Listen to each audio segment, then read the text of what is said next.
За тэгээ 2 дугаар хөзрийн үргэлжлэл нь ингээд бас л бичлэг манд ингээд тасарсан байсан байна. Тэгээ би тасарсан байхад нь мэдэхгүй ингээд ярьсаар байгаад дуусгачлаа айгүйтэй. Тэгээд одоо үргэлжлэлийг ингээд хүргэчихье. Гээд тэр сүнсний тухай ярьж байсан шүү дээ. Тэгээ сүнс болохоор үүрэг даалгавраа гүйцэтгүүлэх гэж л одоо ингээд таныг дотроос хатгаад дотоодын хатгаас ирээд байгаа юм байна. Тэгээд энэ өөрийнхөө үүрэг даалгаврыг гүйцэлдүүлэх энэ зам мөрөө ингээд сонгоод ингээд явъя гэхээр та одоо ингэж бодод байна л да. Одоо мөнгө санхүүгийн байдал яг яах вэ? Тэгээд энэ зам мөрөө ингээд сонгоод явхад би одоо ингээд яг амьдралын ингээд хэрэгцээгээ тий өдөр тутмын хэрэгцээ, амьдралын хэрэгцээгээ ингээд одоо хангаж чаддаг болов яаж чаддаг бол гэсэн тийм санаа зовнил. Дээрээс нь та айгүй хүнд айгүй их юм сэтгэлээ дэвссэн хүн байгаа хгүй нэг хүмүүст айгүй их ингээд сэтгэл гаргадаг. Гэтэл та ингээд таны гаргаж байгаа сэтгэлийг одоо ингээд хүмүүс ингээд таны хүсэж байгаа шиг хүлээж авахгүй эсвэл таны бодож байгаа шиг хүлээж авахгүй. Угаасаа. Тэгэнгүүт айгүй жоохон тийм уналтын байдал бас байна л да яг юм хүмүүс хоорондын харьцаан дээр. Тийм болохоор танд хөзөр юуг зөвлөж өгнө гэхээр одоо яг энэ цаг мөчид ингээд нөгөө өөртөө жоохон анхаарал хандуулад өөрийнхөө дотоод өгөгдөлд жоохон анхаарлаа хандуулад өөрөө ганцаараа байх цаг мөчийг ингээд жоохон сонгоод тэгээд одоо тийм сонгуул яасан юм бэ гэсэн тийм зөвлөгөө ирж байгаа байхгүй юу?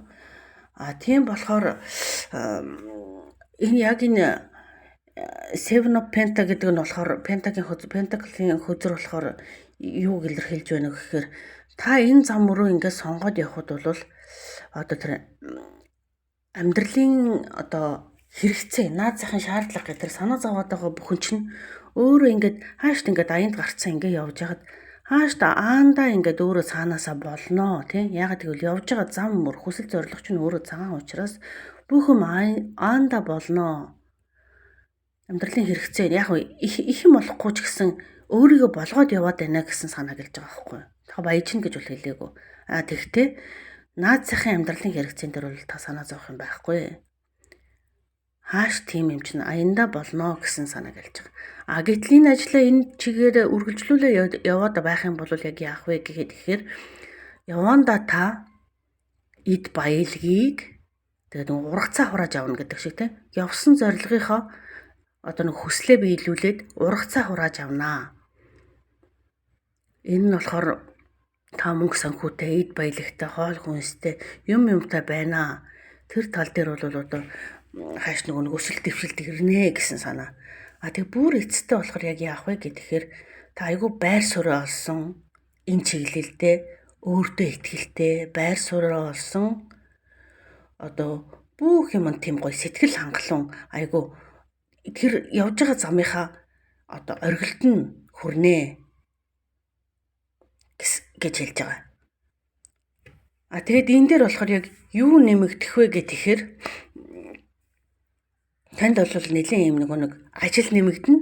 Одоо тийм мэдээч ингээд нэг өөрийнхөө зорилгыг биелүүлж байгаа. Гэхдээ та энэ ажлаа хийхдээ айгүй дуртай байх болно. Энэ ажил танд зөрчнөө олон боломжуудыг бас маш их магадгүй нэг ажлын ачаалал ирэх бах.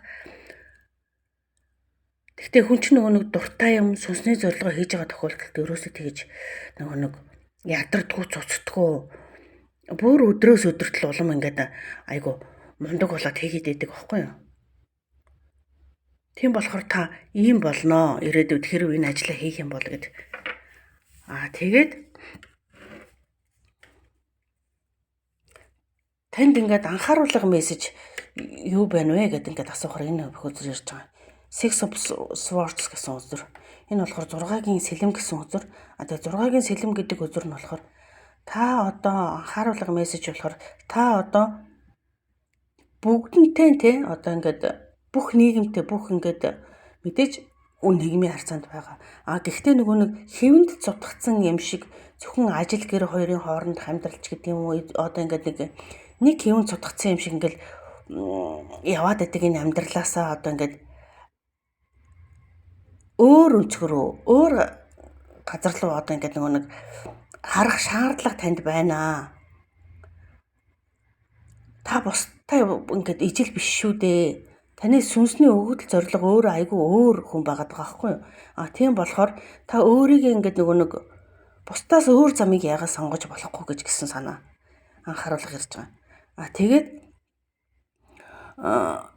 одоо нөгөө нэг ингэдэж штэ энэ дээр нөгөө нэг жишээ ярихад хүн нөгөө нэг дөнгөж ингээд харанхуй өрөөнд ингээд нөгөө нэг лаа барьчаад явхаар зөвхөн гэрэл тусч байгаа газараа л одоо ингээд нөгөө нэг хардаг.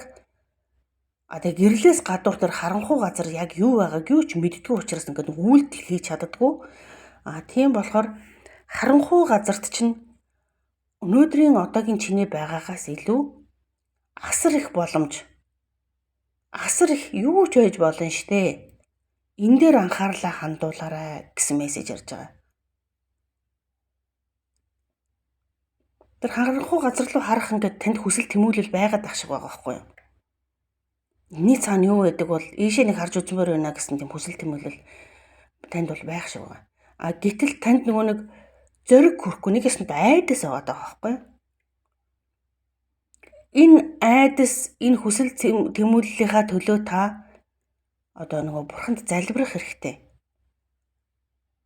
Намайг зөв замаа олоход минь туслаач гэдэг юм уу? Намайг айдасгүй байлгаад өгөөч гэдэг юм уу? Одоо ингээд залбир танаас нэг өсөндөө залбирал дутаад байна гэж хамгийн анх нөгөө нэг ирсэн мессеж дээр тэгж ирсэн шүү дээ. Тийм болохоор танд зориулагдсан өнөөдрийн мессежүүд яг энэ хөзрүүдээр за өөрийн мэдрэмжээрээ дамжуулаад ингээд танд ингээд мессежүүдийг илгээлээ. Тэгээд энэ уншсан уншлага минь танд одоо хэрэгтэй цаг үедээ хэрэгтэй мессежүүдийг өгсөн байхаа гэж найдаж байна. За танд амжилт хүсье. Та хэрв илүү дэлгэрэнгүй одоо шийдэл гэдэг юм уу, гарц гаргалгаа гэдэг юм уу танд хэрэгтэй бол та миний хувь чатаар холбогдож болно. За баярлалаа.